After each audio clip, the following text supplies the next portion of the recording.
All right, welcome to our explainer. Today we're going to unpack a really powerful idea for anyone in a leadership role, and it's called leading without armor. And look, this isn't your typical leadership talk about strategies or techniques. No, this goes a lot deeper. It's really an investigation into the unseen forces that control how we show up, especially when the pressure's on. Yeah, and the whole idea really boils down to this one powerful question. It's asking, hey, what happens if you can just get past those automatic protective reactions? What's left to guide you when you're not just trying to, well, survive?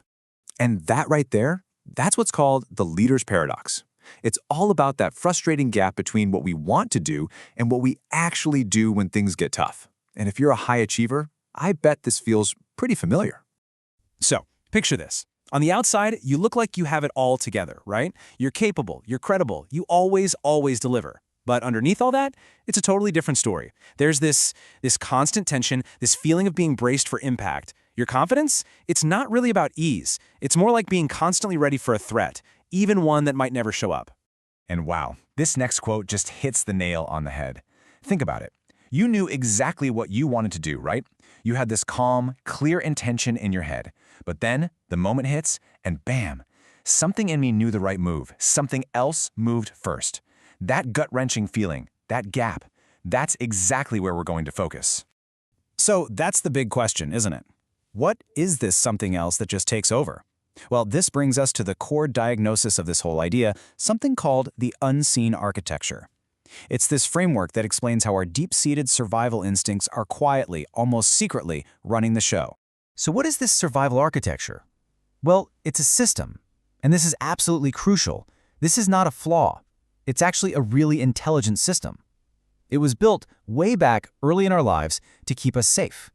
And it works fast and so automatically that it kicks in long before our conscious brain even gets a word in. And here's the kicker. Here's what you really need to get. When the pressure is on, we don't magically rise to meet our highest values.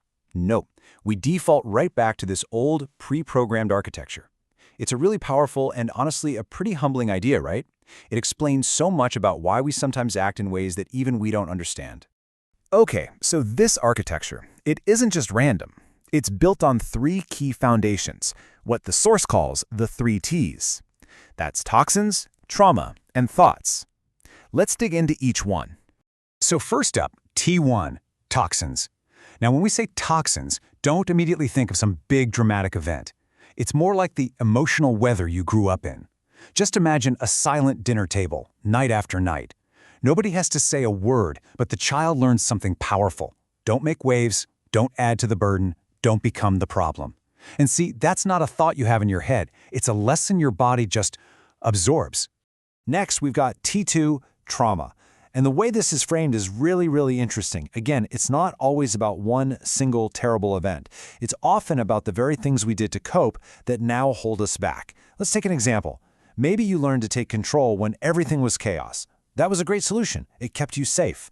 But now, as a leader, what does that look like? Yeah, it looks like micromanaging. The very thing that once saved you is now limiting how far you can go. And that brings us to the final piece of the puzzle, T3, thoughts. And this is a mind bender. These thoughts aren't the cause of what we do. They're the stories we tell ourselves afterward to justify our reactions. You know that little voice in your head? The one that says, if I don't hold every single piece of this together, it's all going to fall apart? That's not a conscious choice. That's the story your brain spins to make this deep automatic architecture feel like it's, well, like it's you. Okay, so you might be thinking, wow, if this architecture is so deep and so automatic, what on earth can I do about it? Well, the answer isn't to fight it. You can't just willpower your way out of this one. Instead, the journey is about what's called a transfer of authority, a very conscious shift from being ruled by survival to being guided by your own best judgment. And I really have to stress this. This is not another self-help to-do list. This isn't about finding your flaws and fixing them. It's a step-by-step process of changing who's in charge internally, of shifting the governance from those automatic survival instincts to your conscious, thoughtful judgment. Now, the book lays out 7 specific steps, but it's probably easier to think about them as a 3-part journey. The first phase is all about seeing, just becoming aware of this architecture and getting stable. Then, you move to loosening its grip, learning to untangle yourself from it.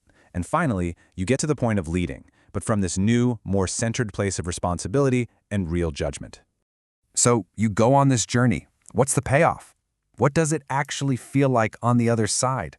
What's even possible when that old, invisible programming isn't calling the shots anymore? Well, this is what leading without armor is all about.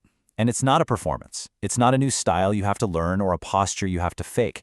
It's just what's left. It's what remains when survival isn't steering the ship anymore, and your identity isn't constantly trying to defend itself. It's a genuine state of being. And you can really feel the difference when you see it side by side. Leading with armor feels reactive, it's defensive, it's tight and constricted. But leadership without armor? That's responsive. It knows how to repair mistakes. It feels steady, and you're just present. So let's bring this all home with a really crucial takeaway. Your leadership, at the end of the day, isn't about your big speeches or your brilliant decisions. It's what's transmitted through your very presence, the atmosphere you create. That's what everyone around you, your team, your family, everyone learns to adapt to. And that brings us to the final, really provocative thought I want to leave you with. Think of it this way. Your leadership creates weather. So the question for you to ponder is this: what does it actually feel like to stand in yours?